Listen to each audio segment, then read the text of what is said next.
Taliban are on the march and gaining territory at an astonishing rate. We've been invited to meet them inside their own base. They want to show us, as foreign journalists, how strong they are, and also how they're in no mood to compromise. The departure of the bulk of the American and other NATO forces has emboldened them, and they smell victory. One commander in Wardak province told me they would never work alongside the other groups in government. As a real Afghan, we would never do that, because they are the people who are killing and kidnapping, who are thieves and who are corrupt, so we'll never work with them. We're the first foreign journalists to see the latest army base the Taliban have captured in the province, and they want to show us the treasure trove of military riches they've seized with it. Many of these boxes supplied by the Americans hadn't even been opened before the Taliban got hold of them. RPG.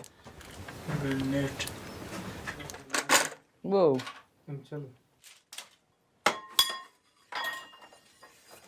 Can anyone believe that the Taliban wants peace when you've got all these weapons now? Most of the time we don't rely on all of this, we just rely on Allah.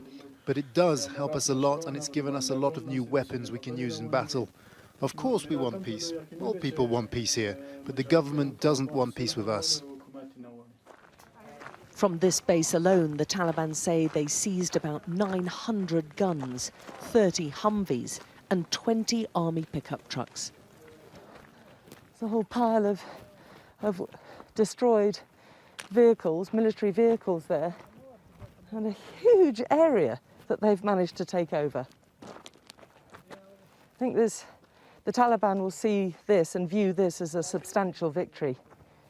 And it follows a nationwide pattern of Afghan soldiers putting up only a half-hearted fight.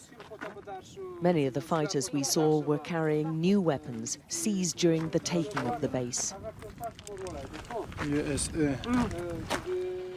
The white flag that signifies the Taliban takeover is flying in large swathes of the country right now, and they're creeping closer to the capital.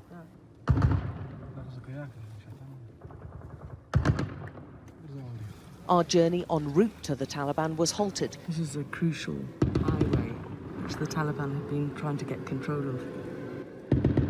The Afghan army brought in reinforcements to push them back. But the fact that the Taliban have got so close to the capital is showing them they're making gains. The Taliban are winning the propaganda war, able to plant and detonate roadside bombs with few reassurances from the government about how they're going to regain control. Instead, in Taliban-controlled areas, they blame the Afghan National Army for injuries and insecurity. We saw no women at all out in public, although the Taliban insist they've progressed and want their girls educated. Do you all welcome the Taliban being here? Tell me why. Because it's so much safer now. The Taliban have brought us security and peace, he says. The Taliban paint themselves as deeply religious and say they're fighting for an Islamic emirate based on a strict interpretation of Sharia law. Like so many others, this former prisoner jailed by the Americans immediately rejoined the fight on his release. The only thing that will persuade me to put down my gun is if there's Islamic law here, based entirely on Islam, and the government is run according to Islamic rules.